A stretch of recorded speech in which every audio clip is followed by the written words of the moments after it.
canal Libertário Cristão. No vídeo de hoje vou falar sobre as consequências de uma vida sem Cristo, sobre o que acontece quando amamos mais ao mundo do que a Cristo.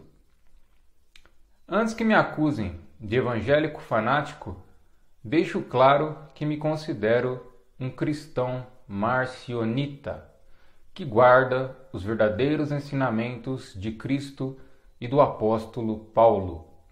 Mesmo eles falavam sobre o erro no qual o mundo está decaído e falavam sobre a necessidade de nascer de novo, como um ser espiritual e não do pó da terra. Veja a primeira epístola aos Coríntios da primeira Bíblia cristã, capítulo 15. O cristianismo não é gnóstico, ou seja, não propõe nenhum tipo de conhecimento oculto ou secreto, aquilo que os gnósticos chamam de conhecimento hermético.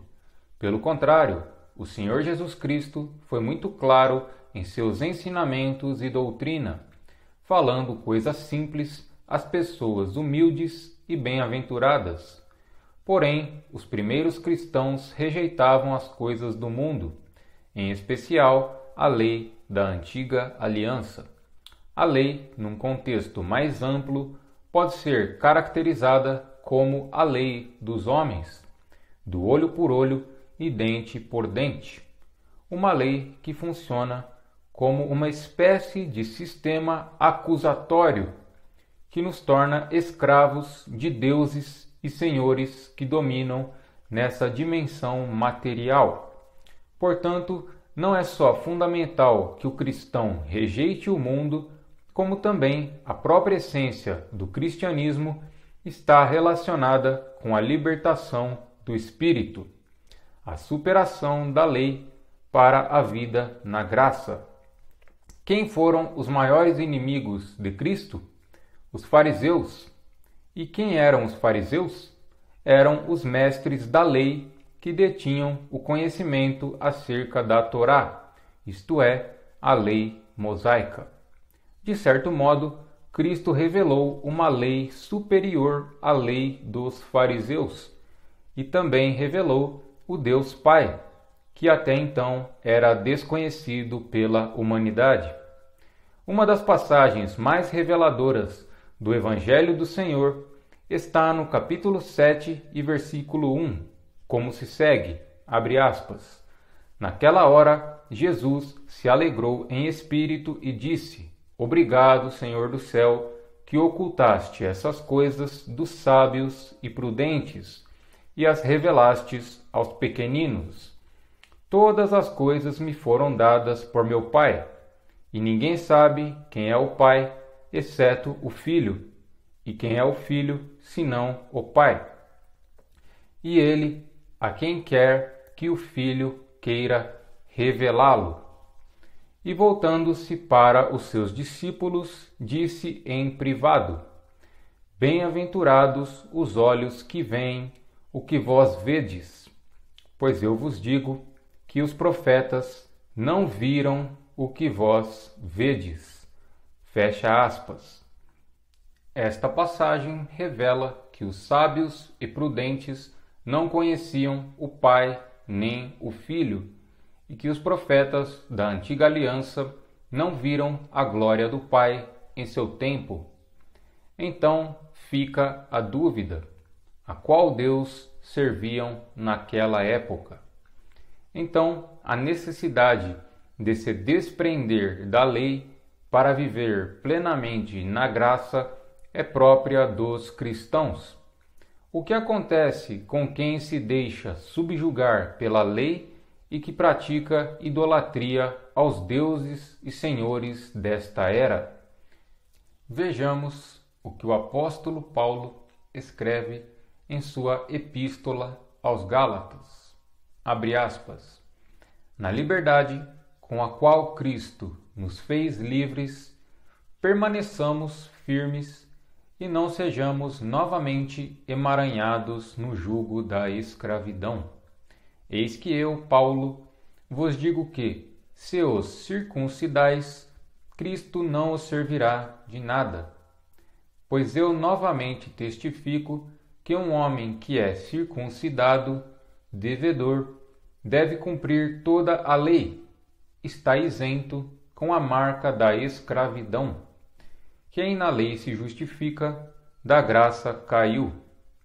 Porque nós do Espírito, pela fé, aguardamos a esperança da justiça. Fecha aspas. A circuncisão pode ser interpretada como uma espécie de castração, a qual o mundo nos imputa. Será que preciso citar o exemplo das picadinhas mortais e dos cárceres privados? Ou da nossa educação emburrecedora e que nos torna cada dia mais alienados? Tudo isso tem um único propósito: nos tornar escravos. Portanto, quem na lei se justifica, da graça caiu. Cristo não mais habita nessa pessoa. Ou vivemos pela fé, ou seremos tragados pelo mundo. É uma questão de escolha. Ainda na Epístola aos Gálatas, no capítulo 6 e versículos 7 e 8, o apóstolo Paulo escreve, abre aspas, não vos enganeis, de Deus não se zomba, porque tudo o que o homem semeia, isso também ceifará. Porque quem semeia na carne, da carne ceifará a corrupção, mas quem semeia no Espírito, do Espírito ceifará a vida eterna. Fecha aspas. O cristão, portanto, não semeia na carne, mas sim no Espírito, para que possa herdar a vida eterna.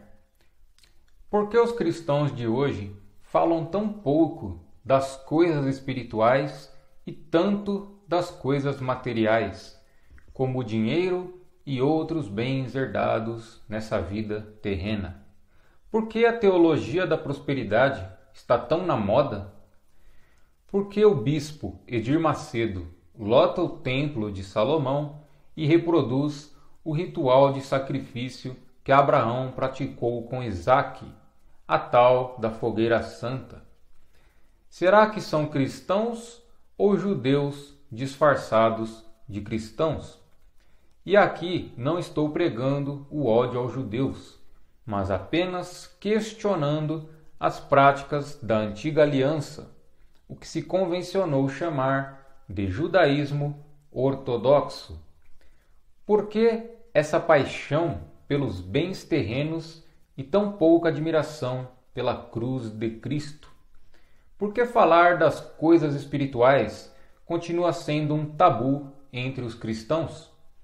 Será que eles não leram as cartas do apóstolo Paulo?